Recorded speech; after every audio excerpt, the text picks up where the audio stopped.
The Franco-Prussian War didn't last long, just over 6 months. But in that short time, it shook Europe to its foundations. It toppled an empire, gave birth to another, and left a wound so deep it helped fuel the most devastating war the world had ever seen.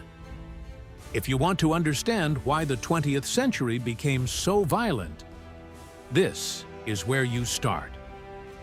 Let's go back to the year 1870. France, under Napoleon III, was still trying to relive its glory days. The country was modernizing, sure, but behind the polished surface was a growing sense of insecurity. The emperor had lost the support of liberals, socialists, Republicans, just about everyone.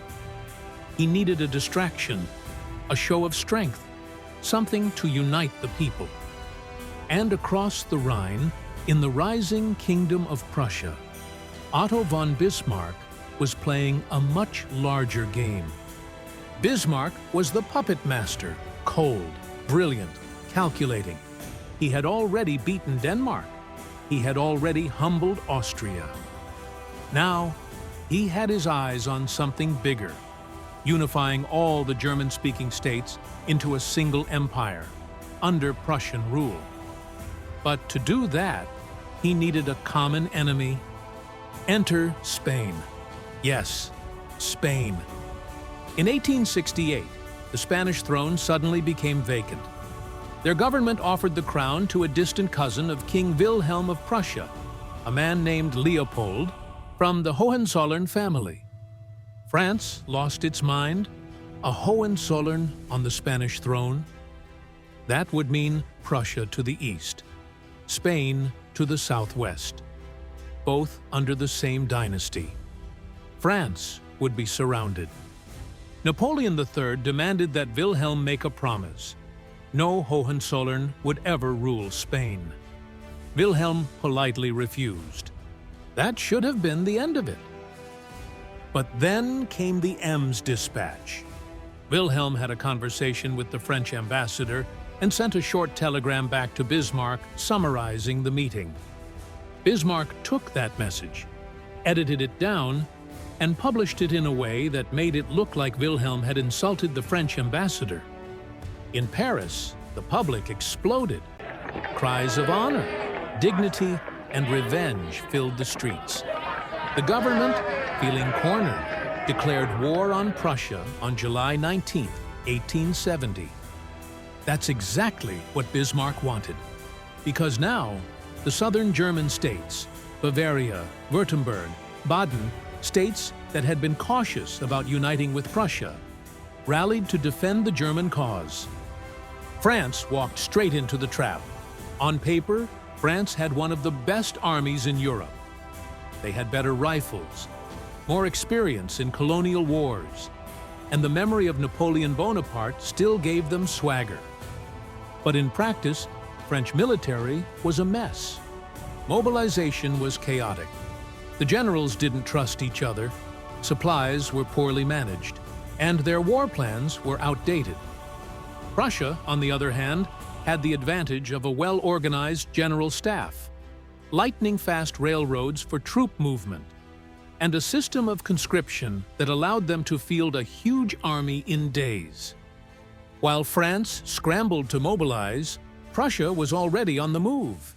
In early August, German forces struck hard. Battles like Wissembourg, Spicheren, and Froschwiller showed just how badly prepared the French really were. But the biggest disaster was still coming.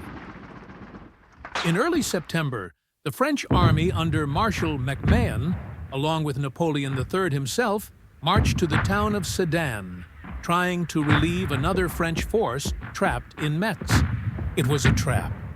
On September 1st, 1870, the German forces encircled Sedan. They pounded the French lines with heavy artillery. French troops tried to fight their way out, but were cut down by Prussian guns. Cavalry charges failed. Ammunition ran low. There was nowhere to go. By the next day, Napoleon III surrendered. along with over 100,000 men.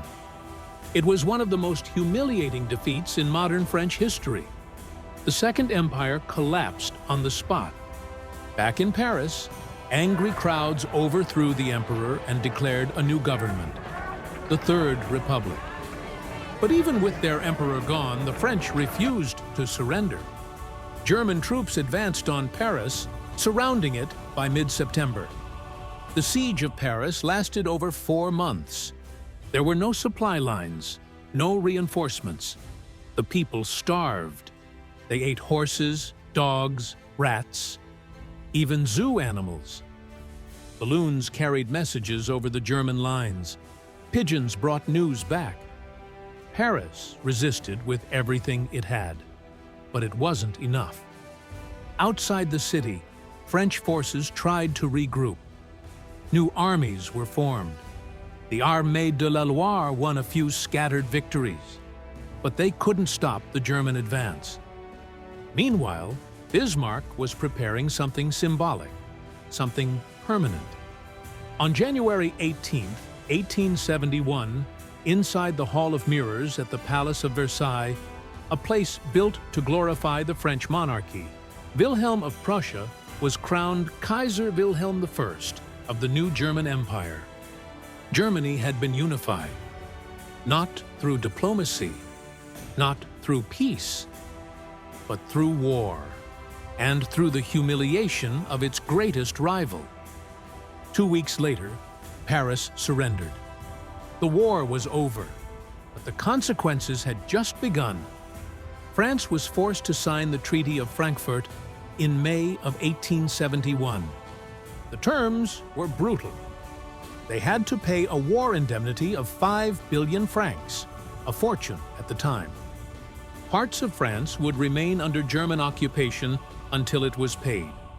And worst of all, France lost the provinces of Alsace and much of Lorraine. Alsace-Lorraine wasn't just land. It was identity. It was pride. The people there spoke German and French. They dressed French.